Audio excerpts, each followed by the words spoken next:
Our focus in this edition, China is being seen as a growing threat by traditional powers, not just the United States.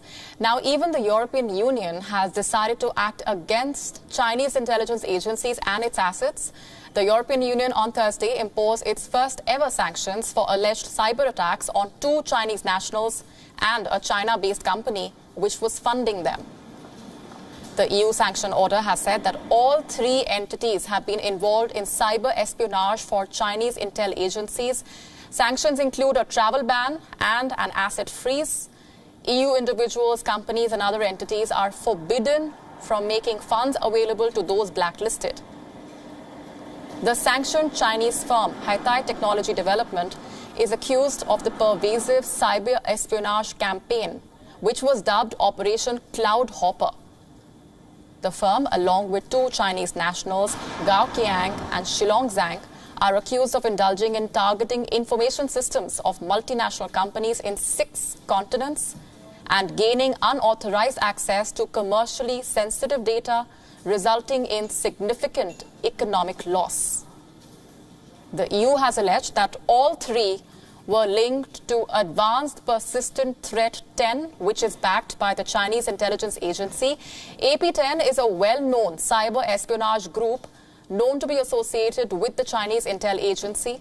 The Chinese Ministry of State Securities, the Anjin State Security Bureau AP-10 group works by gaining unauthorized access into the computers and installs a software.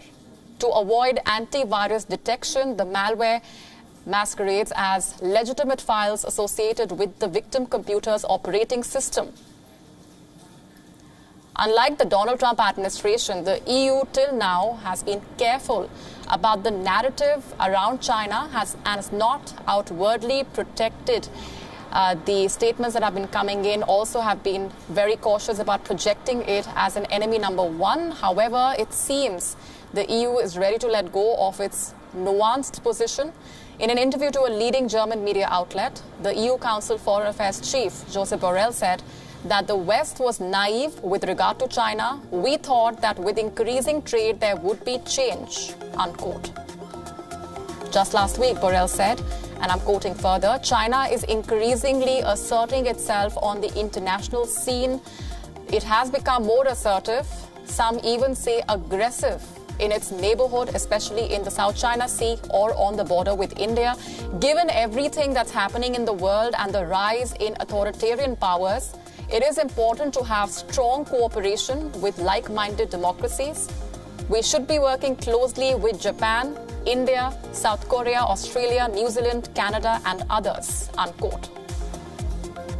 Apart from Chinese nationals and companies, the EU has also imposed sanctions against officials from Russian military intelligence, as well as firms from North Korea. The EU has said that the 6 individuals and 3 entities sanctioned were involved in a number of cyber attacks, including hacking the Organization for the Prohibition of Chemical Weapons in the Netherlands in 2018. Joining us live on the broadcast this minute is our principal diplomatic correspondent, Siddhant Sibal.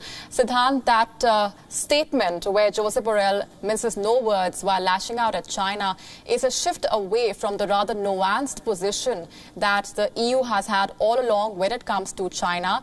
Help our viewers better understand what the direct impact of these sanctions will be on Chinese firms.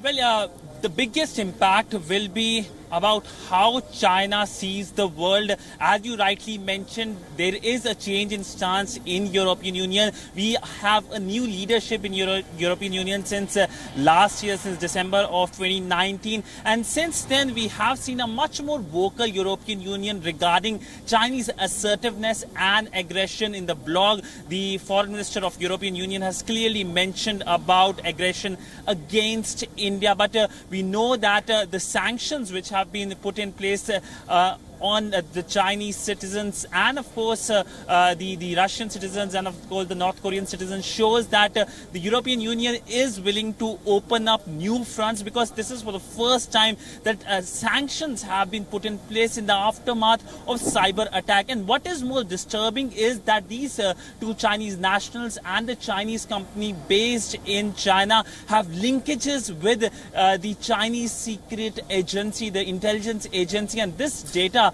from European Union companies can be exploited by the Chinese government itself. And it's just not the European Union. We know that there was a big spat between China and Australia over the attack, over the cyber attack just weeks from now, and we saw how the Australians reacted. But by and large, this is a significant development for India as well, because we know that India has been talking about the privacy, about the national security vis-a-vis the Chinese applications. We know India banned 59 Chinese apps in the aftermath of the Galwan incident, the 15th of June incident, in which India lost 20 of its soldiers, though the Chinese also suffered casualties, but they haven't come out with the numbers. India banned those apps, and then thereafter we know that over 40 of those clone apps of these Chinese apps which were banned were also put on the ban list. Increasingly, we have seen India taking action against Chinese investments. In fact, Chinese language as well. In fact, today morning we know that the Chinese embassy here in Delhi reacted sharply regarding the Chinese language, and this is something that we have seen in the past as well. Sharp Chinese reaction in response to the Indian action on investment, on banning the app. So by and large, a significant move by the European Union, and we have seen clearly a concert of democracy. India, European Union, United States, Australia, Japan coming together in the face of the Chinese aggression. All right, we're going to leave it there for the moment. Thanks very much, Siddhant.